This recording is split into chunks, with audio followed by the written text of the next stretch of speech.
And to ensure OACETT members remain relevant, maintain competence, and meet the high standards that serve and protect the public, the association is proposing to introduce a mandatory continuing professional development CPD program starting in January 2016. Council approved the draft proposal in February, and since then we have undertaken a comprehensive communication plan to raise awareness amongst the membership leading up to the session today.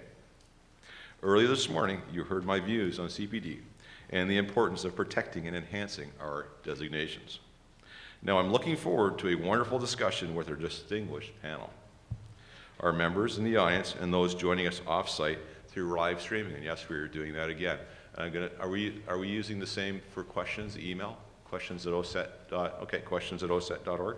I'd like to introduce our moderator, my friend, past President Robin Dunn. Robin has served the Township of Oro-Medonte as its Chief Administrative Officer since 2007. He has over 25 years of diverse experience and management experience, and he leads the senior management team in the implementation of continuous improvements in the Township's administration and operations and service delivery. Robin is active at the Leadership Roundtable with 17 Chief Administrative Officers of Simcoe County. He holds a Master of Arts in Management and a Master's Certificate in Municipal Leadership, and is certified as an engineering technologist and professional administrator. A past president of OACETT, Robin has served the association in a variety of capacities on its council since 1999. In recent years, he has served as the course director and management trader in communication and management techniques at the Ontario Good Roads C.S. Anderson School. He currently serves as Technology Professionals Canada Moderator, really keeping the 4 provinces all in check and on target. Thank you extremely for that. And is past chair of the Canadian Council of Technicians and Technologists. Participating in the community, Robin has been active in Scouts Canada, holding a number of leadership positions, and has served as Vice President of the Community Little League Association. Please join me in welcoming Mr. Robin Dunn, our moderator for this afternoon.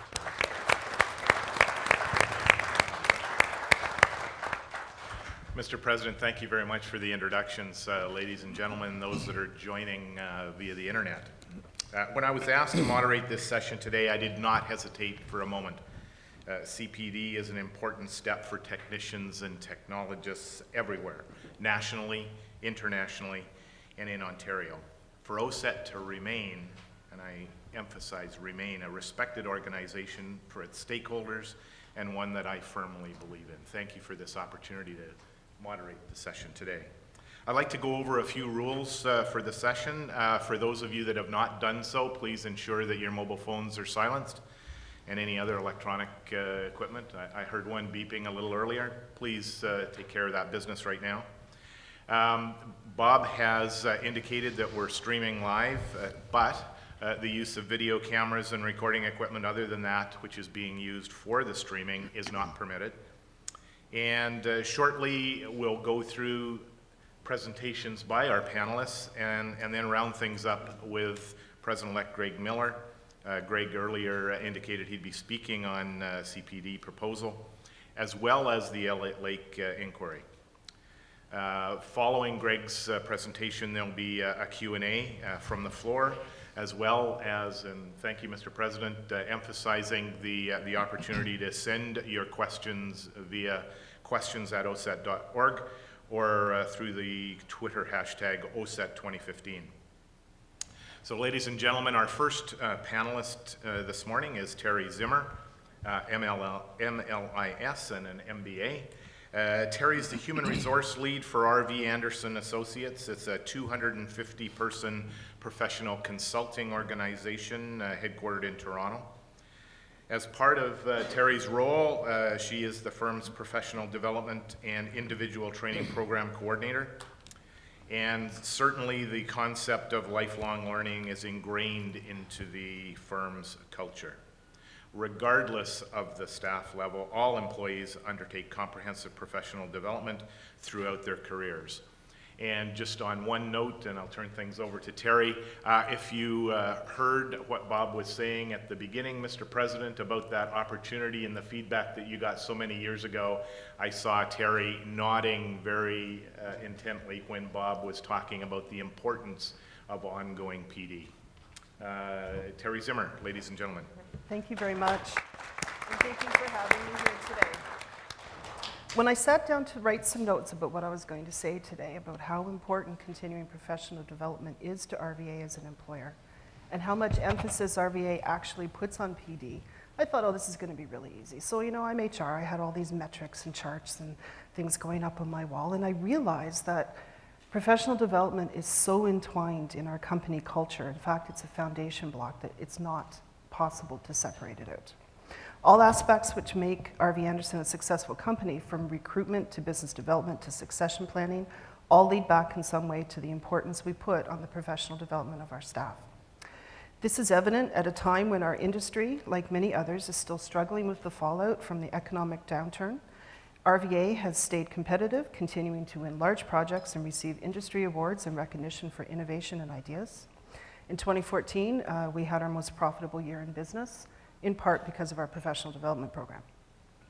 Ethically, as a professional engineering company, we have a responsibility to the general public and our clients to ensure our designs and project work meet the highest of professional standards for design, health and safety, protecting the environment, and sustainability.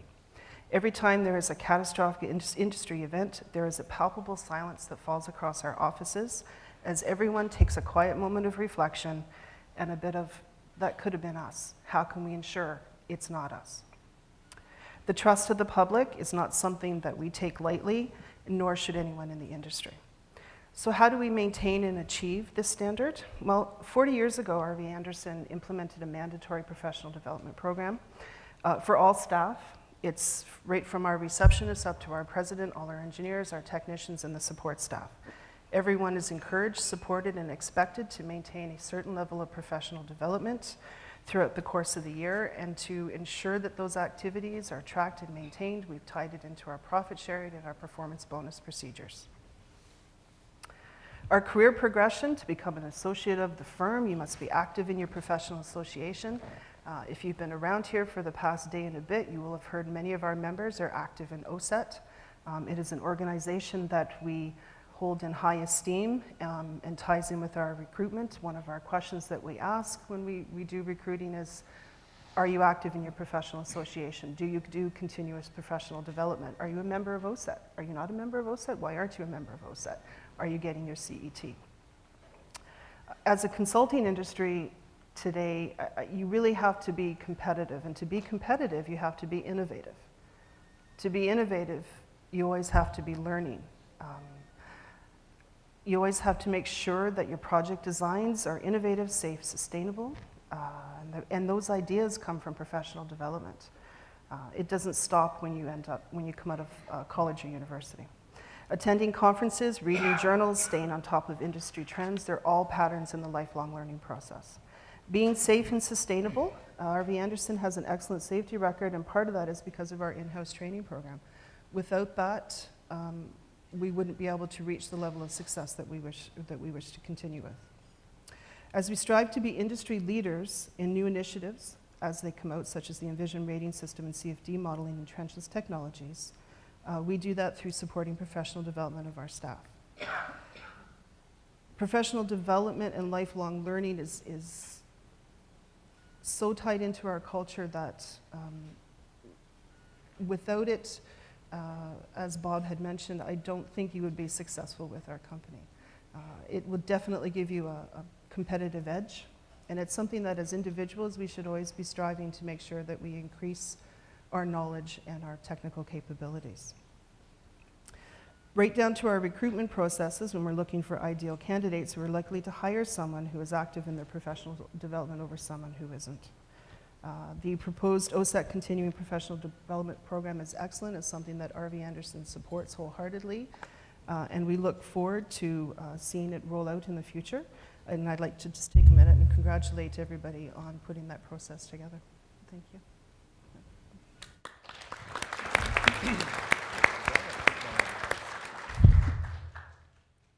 Terry, thank you very much. And for me, you hit about three significant points, and they're going to resonate not only if they have not hit the mark with you today, I'm certain that they will.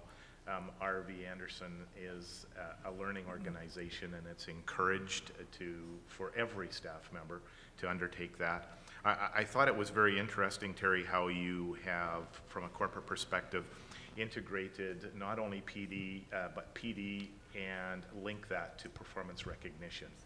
And at the end of the day, you heard in Bob's opening presentation about talent management in our association, rolling that back, Terry, to not only retention, but attraction and talent management and the use of CPD to be able to hit every one of those points. Terry, thank you very much for your presentation. Ladies and gentlemen, the next presenter is Barry Kavanaugh.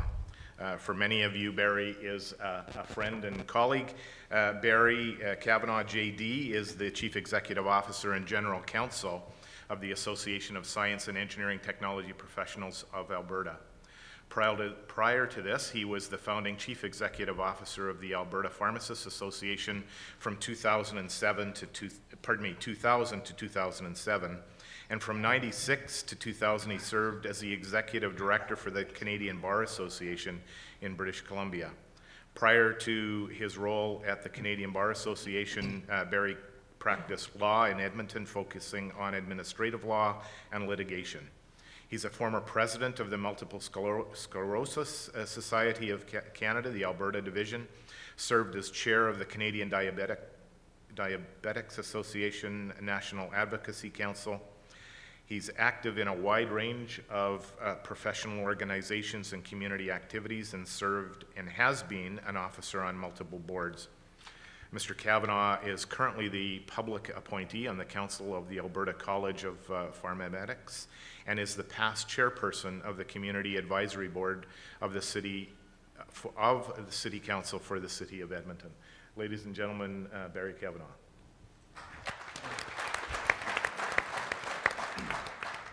Thank you, Robin. It's, I don't know whether it's just an indication of my age, but you used up a lot of my time, man.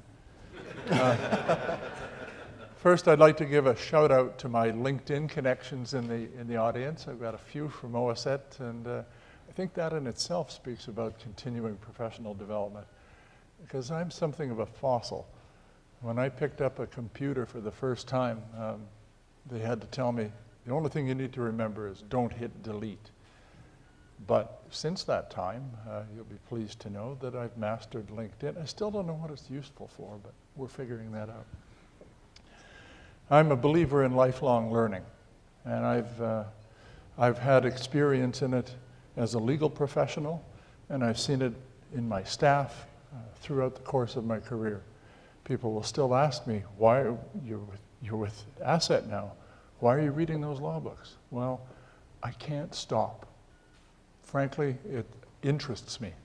And I think that's true for technicians and technologists too.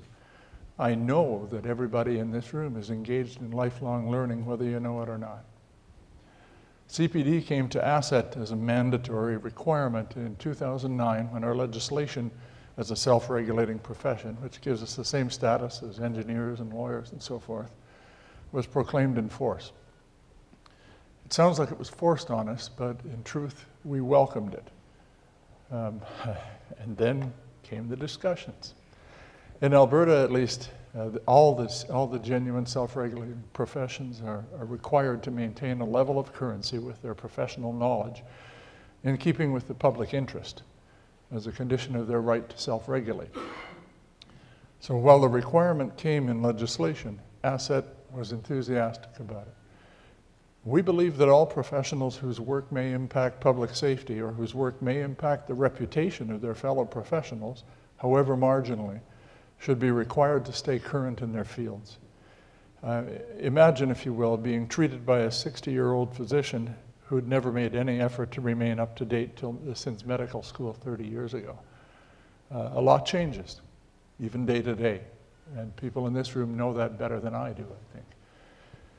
And the public is entitled to our best efforts, our best knowledge, given the rights they allow us and the roles in which they trust us.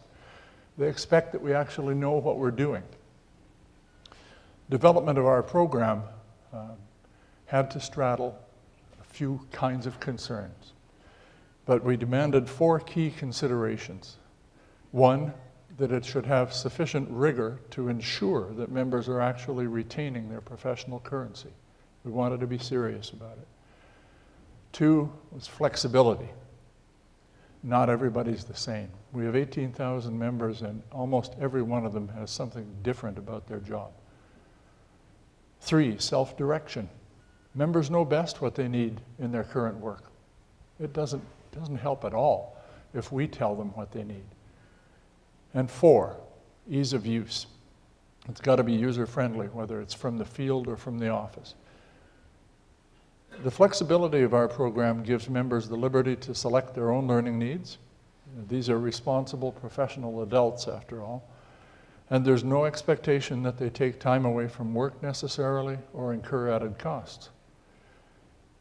An added bonus, we've heard, is that for a change of employment, and I think Bob spoke to this, it really helps to be able to demonstrate your currency to the HR department or to your future supervisor. That just makes sense. Our CPD program applies to all regulated members, essentially all but students and the retired, and it relates to members' professional needs. It assists with long-term career goals. It's of interest to an employer, and it relates to professional ethics or public safety. We have 4 categories of activities considered CPD. And some of those are, 1, the formal, structured courses, seminars, technical training. Informal, on-the-job training, workshops, reading technical journals. Peer and professional interaction, such as mentoring or being mentored. Demonstrating a technical application, professional activities in the community. Contributions to the profession as well, presenting research, writing technical articles or papers, or volunteering through ASETT or a technical society. All that's required of the member is that they annually undertake 2 activities within those 4 categories. No one requires them to take specific programs. No one requires a fixed number of hours. What counts is that you decide what you need and you do something about it. Again, that idea of the responsible professional who knows better than anyone what you need. How do you know what good CPD is? 2 easy questions give us the answer, I think. Does it make you a better practitioner? I mean, if we can be honest with ourselves. Does the activity enhance the profession? Does it advance the reputation of your colleagues? Members can maintain through us an online log through our website. Although it's not open to ASETT, you should understand, without the member's specific consent. It's there for the member's convenience. It's a tool and it's a record so that you can keep the kind of record that the HR department wants, or you can see what you've been doing and know what you should build on, perhaps. Compliance is another matter. It's tracked by means of declarations by the member, filed with ASETT every year, and it's tracked with random audits. The member may be asked as well to provide documentation in the case where a declaration hasn't been filed and where the member continues to fail to file despite requests. It happens. I'm sure you've never seen it here. Failure to comply may result in practice review, which is a fairly serious motion within our organization. We look at your entire practice at that point. And it may even result in striking from the roster if you continue to fail to comply. And by the way, in last year's audit, 90% of CET and CTEC were compliant, and 99% of PTEC-Eng, our engineering practice designation. It's interesting to note members generally engage in a far greater number of activities than the minimum, and they record them in their logs. After all, the program has been established as a minimum standard, and our approach is to support and encourage. Even when our audit team catches up with you, our job is to help you do it. So I would encourage you to take seriously how you can build a lifelong learning program that is universal to the profession, and that helps to reflect not just on your abilities and your commitment, but on the reputation of the entire profession. So thank you.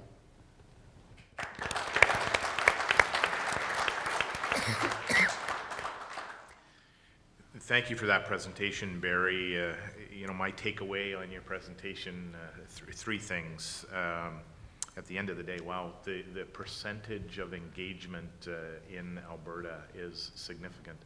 I think there's a gauntlet that's being thrown down for Ontario and OACETT. Two, at the end of the day, making you a better practitioner. You know, that's what it's all about, providing you an opportunity and some tools to make you a better practitioner and advancing the reputation of the profession. And I think we've heard that on a number of occasions today, and you're going to hear that when Greg gives his presentation.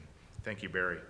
Our next presenter is John Leech, ASCT, CAE. He's the Chief Executive Officer for the Applied Science Technologists and Technicians of British Columbia. John's had a lengthy career in association management, providing leadership with ASTTBC as the professional association grew from 1,000 to over 10,000 members. I was not one of the first 1,000 though, John. John's been instrumental in securing self-governing professional legislation in '85. He has helped the profession regulatory framework for ASTTBC, including the standards and scope of practice and requirements for professional liability and continuing professional development. A student of professional regulation, John's been invited to assist with broader professional regulatory models provincially, nationally, as well as projects outside of Canada. And John brings a wealth of knowledge to our discussions this morning. Ladies and gentlemen, John Leech.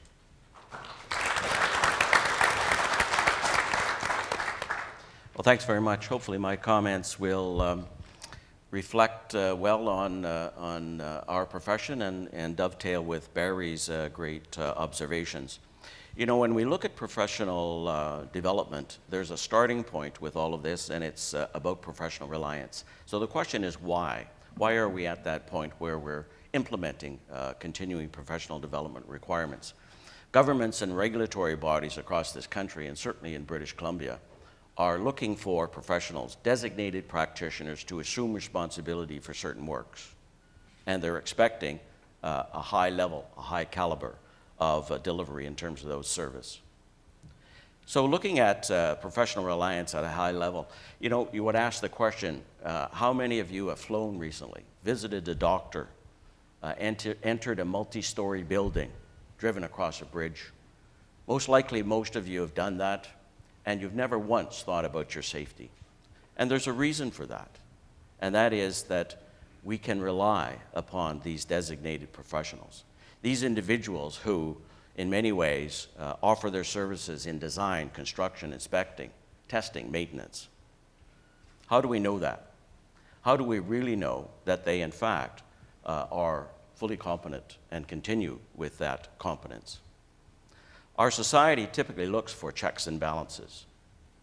And we technicians and technologists are no different.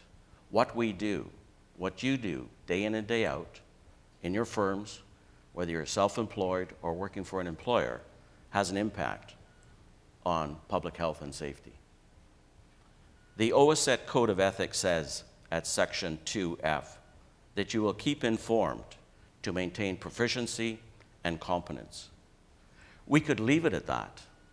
We were kibitzing earlier about maybe having a contrarian sit on the panel and say, why are we doing this? And you might ask that. Why, in fact, do we have to mandate, when you've got a statement in your code of ethics that you will and you commit to being informed and maintaining your proficiency and competence? Regulatory bodies, government agencies, and others look for that check and balance. They want to make sure that the OACETT technicians and technologists, the British Columbia, the Alberta, and right across this fine country are fully competent every day, day in and day out. They expect that we will, in fact, meet that standard. Doctors and other professionals are required to maintain their competency, to stay up to date. So whether you're self-employed or you're working as an employee within a company, what you do makes a difference in everyday life. In 1985, the ASTT Act was proclaimed.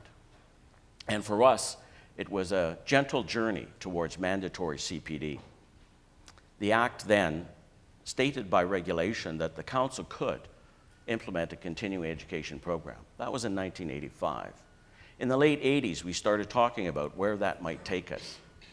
And we concluded at the time that some form of voluntary program to record continuing professional development was the stage that we were at that was reasonable at that time for ASTTBC. We created a website, we created a software package, and we invited members to post their continuing professional development. That has served us well. We've been encouraging members to stay on top of their game, but on a voluntary basis. Through the course of the last few years, as ASTTBC members have been recognized as qualified professionals in a number of statutes in our province, we've come to recognize that we need to step up the game to in fact engage and encourage members in a much more constructive and mandatory fashion to demonstrate and record their professional development.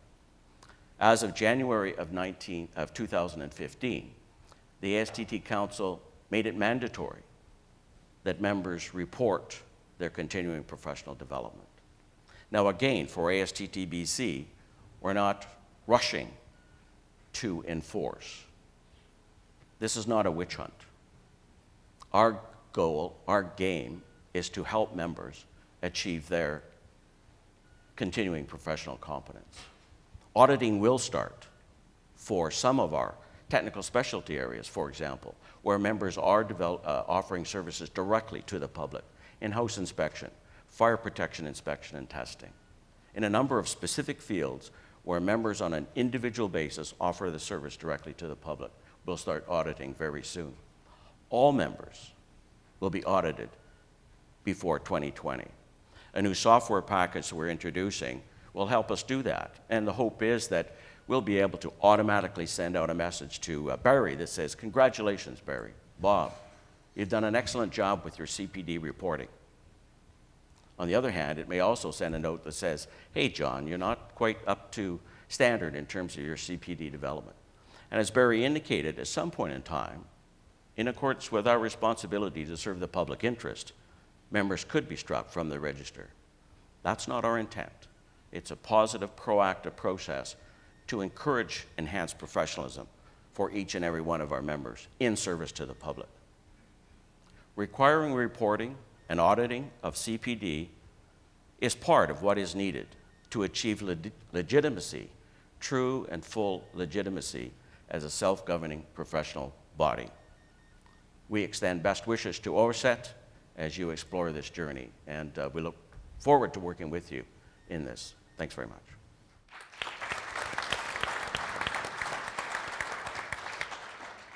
Thank you very much, John. One takeaway for me there, Mr. Leech, the ASTTBC initiative in ongoing professional development underscores, you said, serving the public interest. At the end of the day, ensuring that we're serving the public interest, and a means of validating that by a validation of our designations as professionals. John, thank you very much. Our final panelist is Diane Tyers. Diane has worked in adult education for the past 24 years with public, private, and non-for-profit educational organizations and associations. She has a Master's of Applied Linguistics from the University of Queensland, Brisbane, Australia, and an MBA from the Ivy School of Business at Western. She's currently pursuing her PhD at the University Institute for Studies in Education at the University of Toronto. And for the past 14 years, she's owned and operated Advanced Consulting for Education, Inc., a company that specializes in servicing the needs of adult education sector. Diane has worked with OACETT on various professional development projects over the last 9 years and knows our business well. Ladies and gentlemen, Diane. Thank you.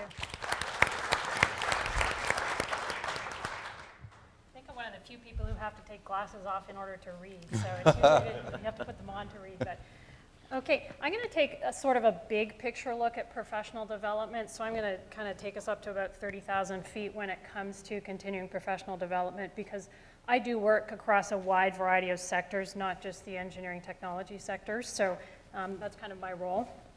So I'm going to start with, I'm going to back us up a little bit and just talk about what professional development actually is. So a lot of people think that professional development is just working on, taking courses and upgrading your technical skills, or doing a night course somewhere.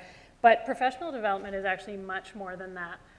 The other panelists have mentioned that different activities can classify as professional development. So we can have professional development from a hard skills perspective, from a soft skills perspective.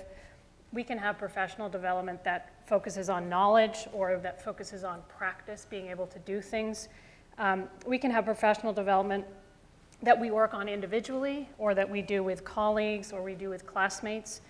And it can be a very formal experience in a classroom, or it can be a very informal experience. So professional development can be many, many different things.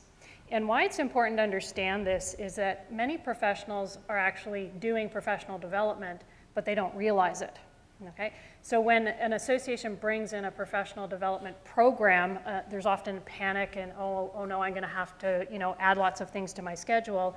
But if you understand the full depth of the definition of professional development, you realize that you're actually doing most of what needs to be done by an association's program, because professional development encompasses so many different areas of what you do. So that's the first thing to realize, is that there are a lot of different activities that can get classified as professional development. The second thing to realize, and the other panelists have touched upon this, is why is professional development so important? It's a hot topic across every profession. It's not just the engineering technology profession, it's every profession is looking at this.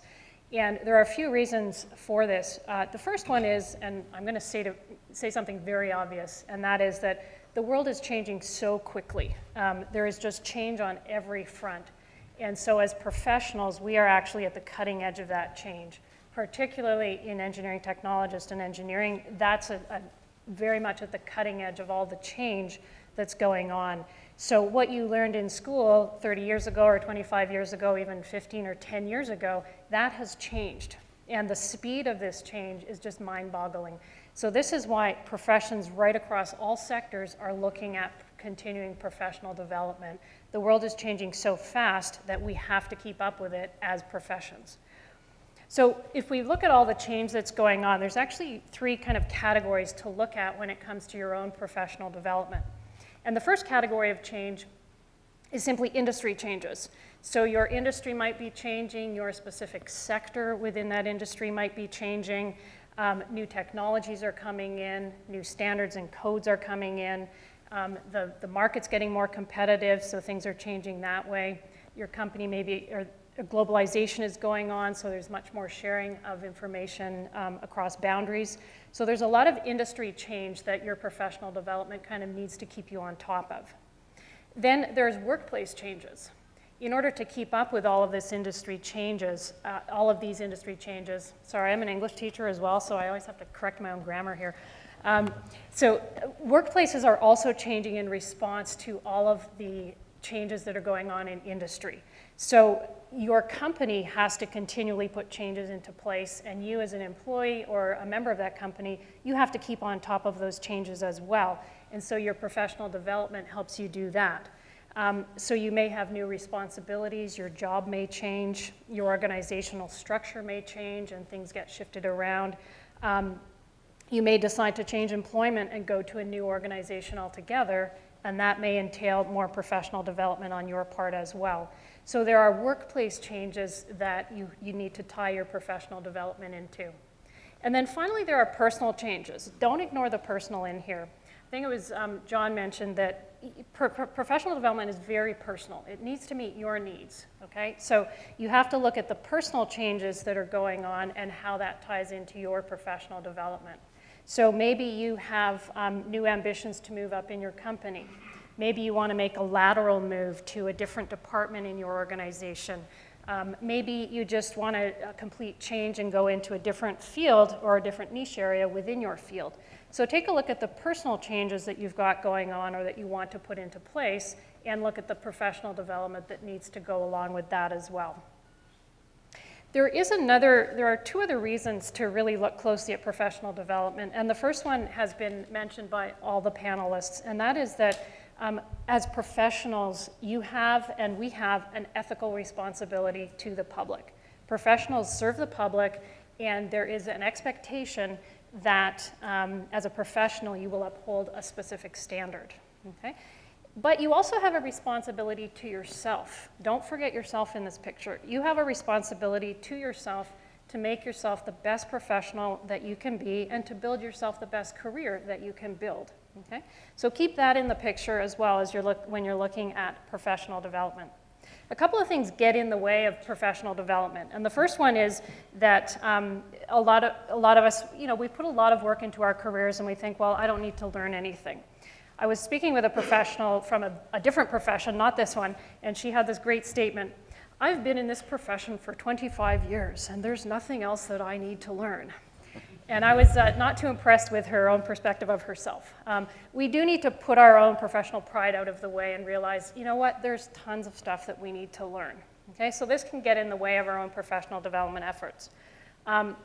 We could just be complacent and content with where we are, so that gets in the way as well. But there are some other things that get in the way, and that is a lack of time, a lack of money, or a lack of access. Someone mentioned that he's situated up in Thunder Bay and there's not a lot of access to professional development opportunities. So these are things that can get in the way of our own professional development efforts. But what you need to look at, and it is something I feel OACETT is doing very well, is you need to have a flexible professional development system that accounts for these realities, that as professionals, we're busy, maybe we don't have a lot of money, and maybe there's not a lot of access.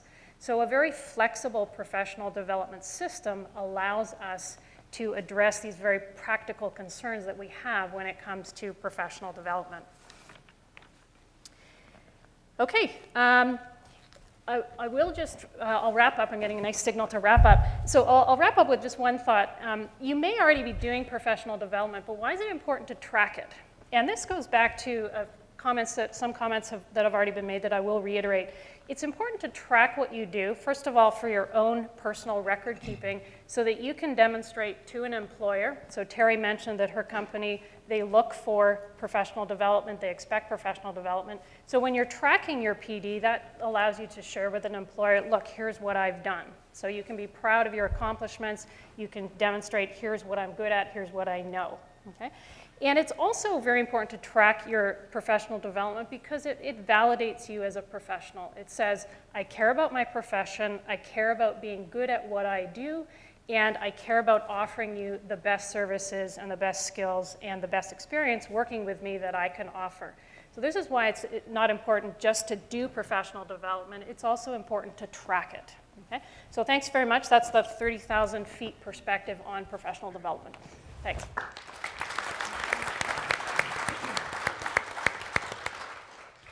Thank you very much, Diane. As an adult educator, it's really good to hear the value of professional development at every level. Once again, on behalf of OACETT, our sincere thanks to all four panelists for your contributions and insight to our CPD discussions. It has been beneficial to hear your experiences as an employer, as an educator, and as associations who've already implemented the mandatory continuing professional development. As our show of appreciation, a donation has been made to the Carol and George Fletcher Foundation on your behalf. The foundation gives awards to students enrolled in OACETT recognized engineering, technology, and applied science programs who best exemplify integrity and professionalism. Ladies and gentlemen, I'll now turn it over to President-elect Greg Miller to speak on OACETT's proposed CPD plan and the Elliott Lake inquiry. Mr. Miller. Thank you, Robin.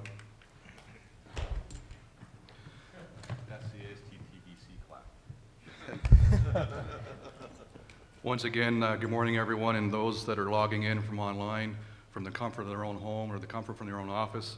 My name is Greg Miller, and I'm your president-elect for 2015 and 2017.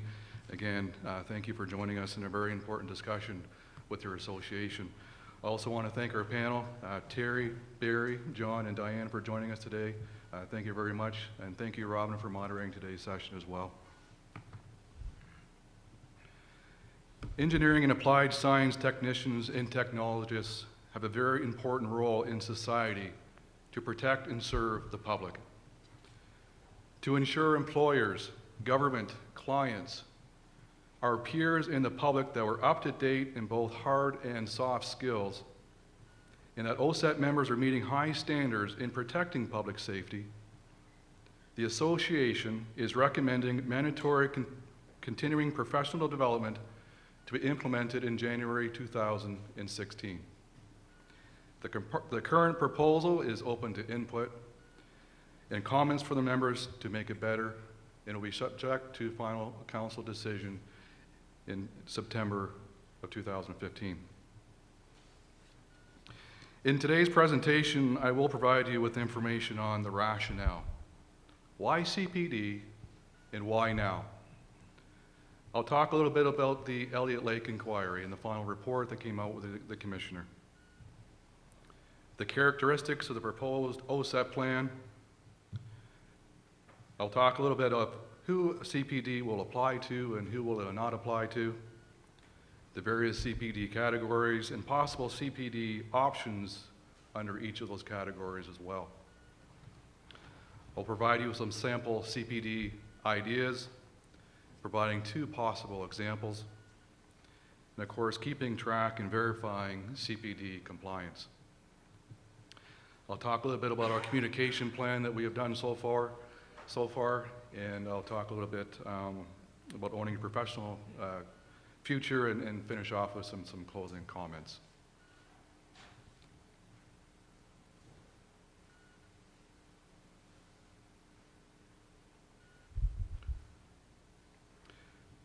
As Diane had just said in her presentation, with change coming at us faster and faster, technology professionals need to navigate this change proficiently. Keeping current and having the knowledge and skills to keep you at the top of your game becomes more and more important. By engaging in the learning process on a continual basis, you are keeping pace with that change. You are building your expertise and increasing your likelihood of success throughout your career. As professionals, we have an ethical commitment to the public, and OACETT is committed to ensuring that members maintain competence to abide by the first clause of the Code of Ethics, and I'll paraphrase that for you. That to hold paramount the safety, health, and welfare of the public, the protection of the environment, and the promotion of health and safety within the workplace. CPD will assist our members in meeting another area of our Code of Ethics. That is keeping informed,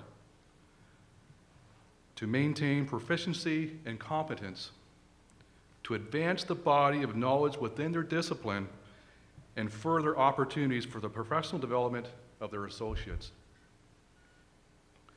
By staying relevant, not only are we rewarded with employable skills throughout our career, we are also taking important steps to advance the profession of engineering technology and to raise the profile and value of our designations. To safeguard market recognition, to add value to our designations, our members need to be seen as being relevant. They need to be seen to be in demand and contributing to economic competitiveness.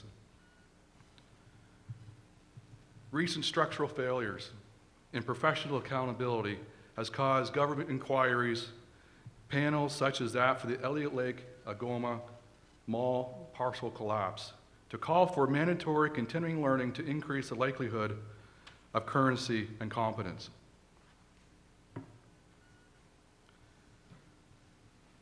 The report released on October 15, 2014 by the Honorable Paul R. Boulanger, Commissioner, offers a blunt and often chilling account of the failure of the system. It was human, not material failure that led to the partial collapse of the Algoma Mall in LA Lake in 2012, which resulted in 2 deaths. 2 deaths of Dolores Perozli and Lucy Elwin, and there was also 19 injuries on that day. As Canadians, we often associate buildings collapsing as a third world problem. Whether this is a result of earthquakes or frequently the result of shoddy building standards, materials, and practices, including incompetency and bribery, in Canada, we expect to walk into facilities with full knowledge and confidence that building safety and standards have been adhered to and enforced by appropriate authorities. And again, John Leech had echoed those comments earlier in his presentation as well.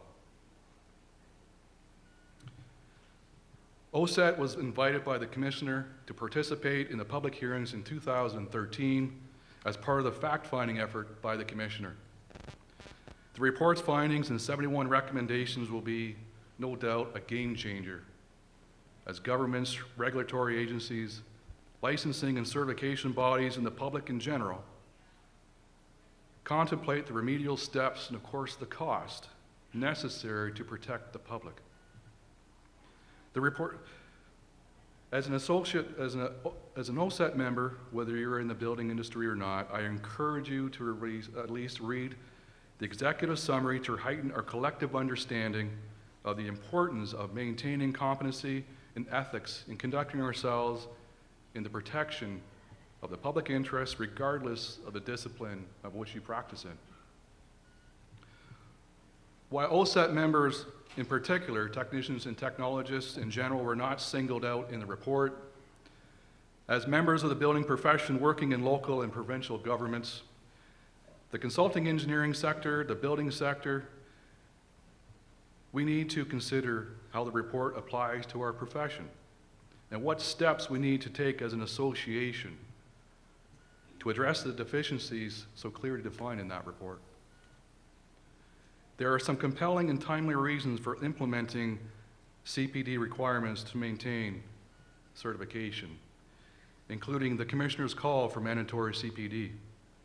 The tragedy of the collapse of the mall in Elliott Lake and the subsequent inquiry and recommendations reinforce the importance of those involved in the building industry to maintain vigilance in their conduct and the need for professionals, including engineering technicians and technologists and engineers, to work collaboratively for the protection of the public. The lessons learned reinforce the need for increased vigilance in the performance of duties to protect the public for all professionals, regardless of discipline.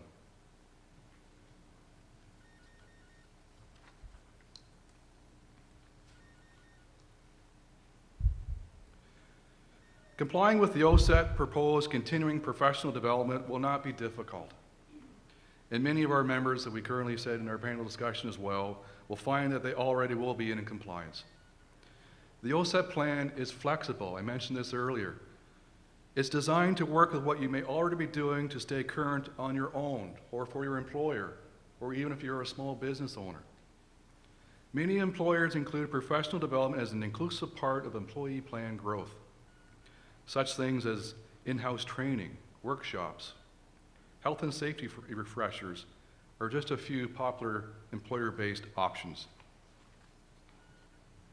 As I mentioned earlier as well, you will not need to spend a significant amount of time or money, travel long distances to college courses, or take a lot of courses to meet compliance. If you choose, you can take courses for other associations or from other associations such as the Ontario Building Officials Association or the Project Management Institute, and these too will count for OACETT compliance with our CPD proposed program. We want members to make this program work for them. We want it to be relevant. We want it to be relevant in their careers and to the professional goals.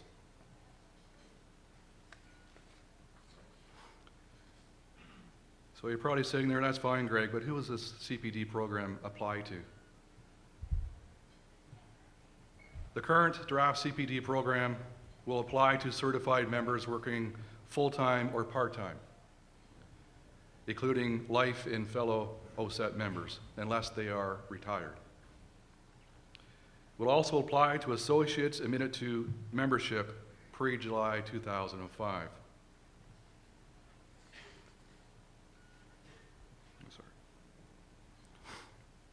CPD does not apply to associates who joined OACETT starting in July 2005.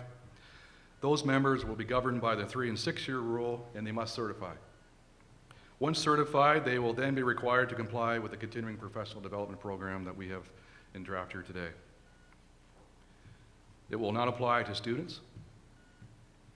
It will not apply to retired members, and by retired members, you must not be working any more than 100 hours per calendar year. And it does not apply to honorary members either. With members on maternity leave, and parental leave, or who are unemployed may very well want to maintain their CPD while away from work and will not be automatically exempted. However, if required, they may apply to the registrar for a fine or for a limited time exemption.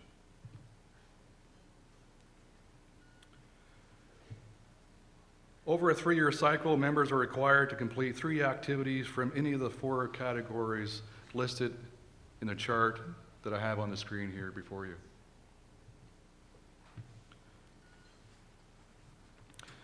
Those 4 areas are contributions to technical knowledge, and that is the orange portion of the pie, if you will. Management, leadership training, contributions to the profession, or peer and professional interaction.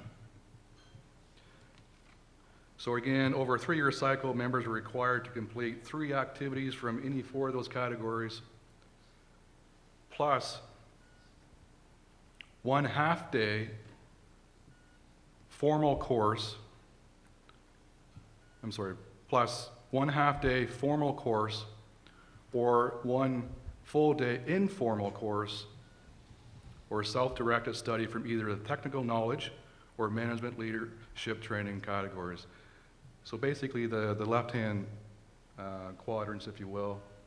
I'll read that again. So any 3 activities from any 4 of those categories, plus 1 half-day of a formal course or 1 full day of an informal course or self-directed study from either of those 2 categories, that being technical knowledge or management leadership training categories. And of course, many of you are meeting those categories already, so kudos to you. I want to take a bit of a closer look in each of these categories. I think it's important, and we'll go through that, give you some examples as well. Again, these are the 4 quadrants, 4 area categories. That's contributions to technical knowledge, management, leadership training, contributions to the profession, or peer and professional interactions. And the first one I want to go through is contributions to technical knowledge.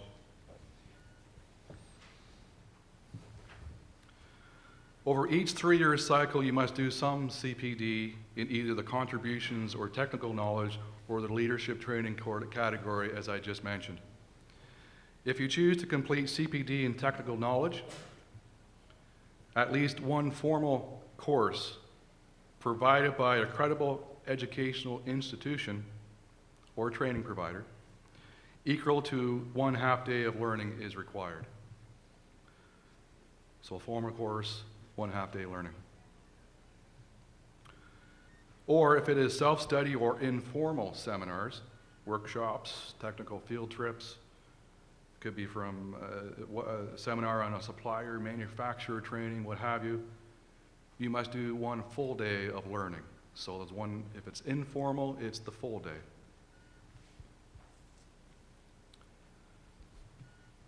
All technical topics relevant to your career are eligible, including such topic as codes, standards, regulations, health and safety, emerging and evolving science, technology, and equipment.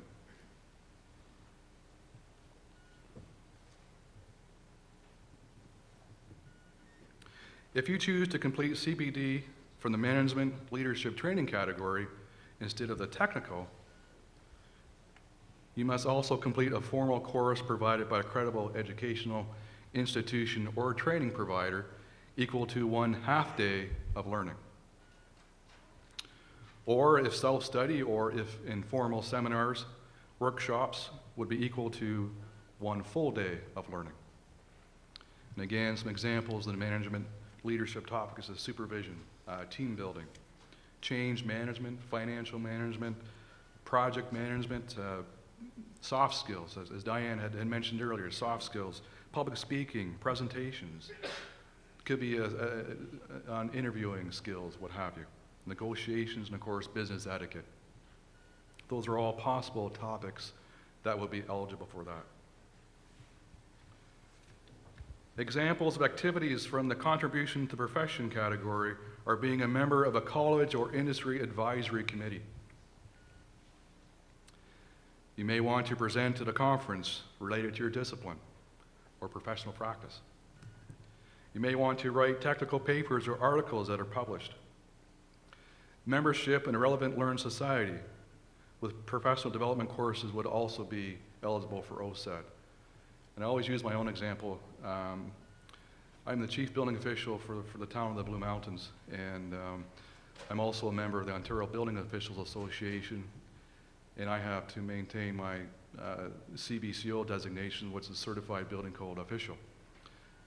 So for me to continue being a member of the OBOA, I have to take professional development courses with them as well to maintain my competency and currency knowledge of building codes and so forth. So those programs or courses that I take would apply for the OACETT CPD program as well. So I just want to make that clear as well. Again, we want to be flexible and make this work for our members.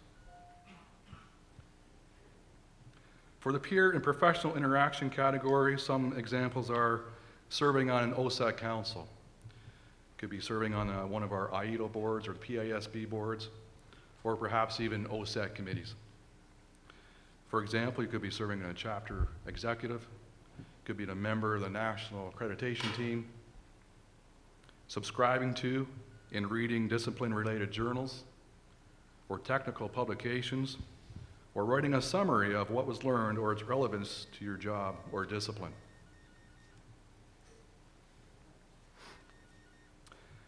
The CPD has been designed to fit seamlessly into your life by encouraging involvement and learning in the profession you choose to call your own.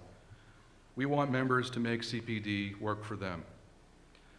The choices are varied with options to suit each member's interest, many of which members might already be involved with, and I want to provide you with 2 examples. Let's assume member 1, they've attended a pre-start health and safety review seminar. That's an activity. If a volunteer is on an OACETT chapter executive, that's an activity. Or if they are keeping current on a technical journal article and preparing a summary of their readings, that would also be an activity. If they attended a full day of self-directed study at the National Fire Code of Canada, that would also comply as well. Member 2, if they attended a wastewater or water treatment seminar, volunteered to help with the National Engineering Month, or as a volunteer in the Government Relations Committee, those would be 3 activities. In addition to that, if they attended a half-day negotiation workshop, that would be a formal management leadership course as well. And again, as I mentioned earlier, for a lot of our chapters in the area, all across Ontario, if you're not close to a professional development provider, you can use the internet or other resources for self-study. With more and more free courses available over the internet, our members will find it easy to comply. But of course, we also encourage you to act with others. The value and opportunities through that, and while networking cannot be stressed enough. Now, just to continue on and keeping track of CPD, again, we want this to be flexible for our members. Members can log their activities on any method that they choose, any method they think that may be best for them. that you may already be using. Another database log, a work log, perhaps part of your portfolio. But we are going to be encouraging you to use the OACETT's CPD log that will be developed. Members will keep records of the activities for each 3-year cycle. That'll be your responsibility as a member. And you may not carry over any additional CPD activities completed into the next 3-year compliance cycle. Depending on the activity, documentation will differ and may include such items as transcripts, receipts of payment, course outlines, certificates of completion and/or attendance, written confirmation from employer that the member attended and passed, submission of an article written or a presentation given. Also, your study notes and resource list would also be part of that. And of course, these are just a few of the possibilities of the many scenarios that would be applicable. Every 3 years, members will declare at the time of their membership renewal that they have completed their CPD requirements. And for additional convenience, a mobile app is being developed for our professional CPD program. This project has been accepted by Sheridan College as one of its capstone projects to be completed by a group of students in their final year of the Computer Systems Technology and Systems Analyst program. A group of 4 students have been working with our support team of OACETT, and we are delighted to be working with Ontario College in this fashion and also benefit our members in a tangible way.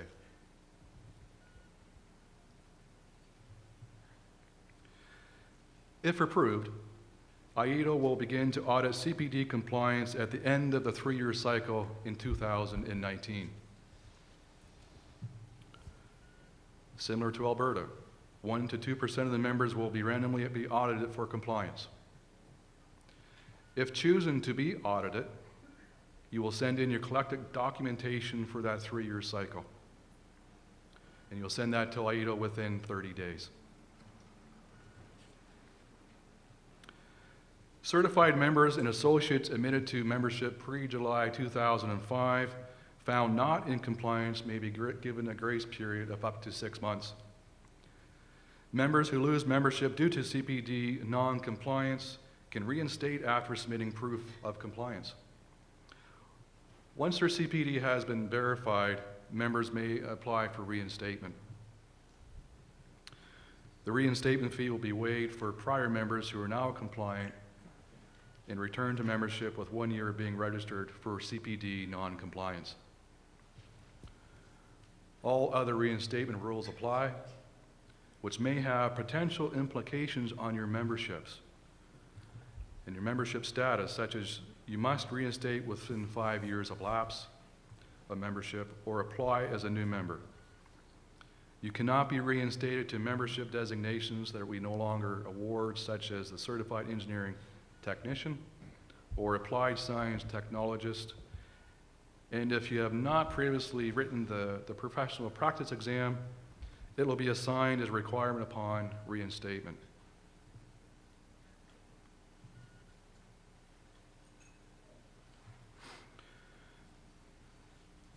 I just want to touch upon the communications plan that we have been doing the last couple of months, and staff has certainly been working hard on assisting us volunteers and getting us the messaging out to our members.